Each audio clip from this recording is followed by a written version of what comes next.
куштори бераҳмона дар Кумитаи идораи Замин.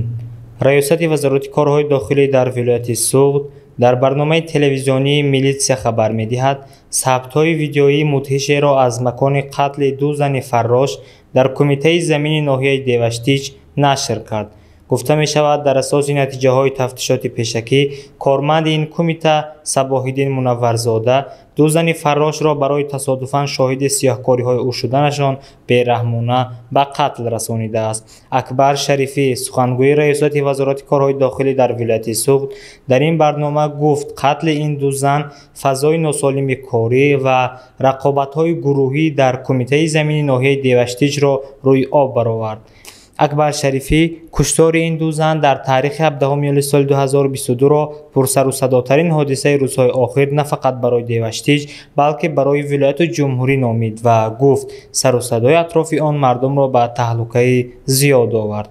ду сокини ҷамоати Ғазантарак, Фозил ва Муниса Раҳимовна соли таваллудаш 1966 ва ҳамсари бародари ӯ Зокир ва Умеда Қосимовна соли таваллудаш 1977 вақте кушта шуданд, ки рӯзи якшанбе барои тоза кардани бинои Кумитаи Замин омадаанд. Аввалин шуда аз кушта шудани онҳо посбони Кумитаи Замин Раҷаббой Олимов хабар ёфта ба милитсия занг задааст.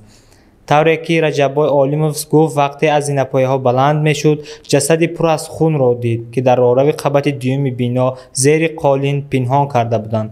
ӯ гуфт, ҷасади дуюмро ҳанӯз надида, бо шитоб ба милитсия занг задааст. ӯ гуфт, ба ҷуз аз дидани ҷасад ҳамчун бӯи сӯхтор ба машомаш мерасид. Акбар Шарифӣ гуфт, дар натиҷаи тафтиш муайян карда шуд, ки фазои носолими корӣ дар Кумитаи идораи Замин заминаро барои чунин оқибати фоҷиабор гузоштааст ва ду зани кушташуда қурбони тасодуфӣ буданд. тавре маълум шуд, мутахассиси пешбари Кумитаи Замин Мунавварзода Сабоҳиддин соли таваллудаш 1991 сокини ҷамоати Далёни Боло нисбат ба раис, муовин ва дигар кормандони ин кумита ба далели гӯё мамонияти онҳо ба кори Мунавварзода қасд ва хусумати шахсӣ доштааст.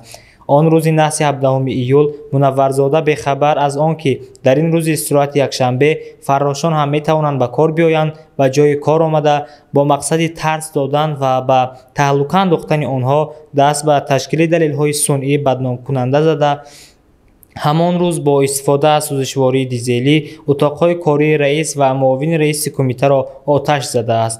ин кори ӯро тасодуфан Умеда Зокирова мебинад ва Мунавварзода аз тарси он ки сираш фош мешавад ба қаровулхона рафта корди хоҷагиро мегирад ва омада Зокированро бо чанд зарбаи корд зада мекушад. дар ин ҳангом Муниса Фозилова пайдо мешавад ва Мунавварзодаро боз ҳам аз тарси он ки сираш фош нашавад, ин занро ҳам бо 13 зарбаи корд ба ҳалокат мерасонад. аз Муниса Фозилова як писар ва аз Умеда Зокирова 3 духтари ноболиғ ятим монданд. ҳоло ба зидди Сабоҳиддин Мунавварзода бо иттиҳоми куштани 2 нафар парвандаи ҷиноятӣ боз шуда ба ӯ то 25 соли зиндон ва ё ҳабси умрбод таҳдид мекунад. бино ба иттилои Вазорати корҳои дохилии Тоҷикистон, дар нимаи аввали сол дар кишвар аз ҷумла 22 одамкушӣ ва сӯиқасд ба куштор ва 64 ҳолати қасдан расонидани зарари вазнин ба саломатӣ сабт шудааст. дар нимаи аввали соли 2021 бошад 20 куштор рух дода буд.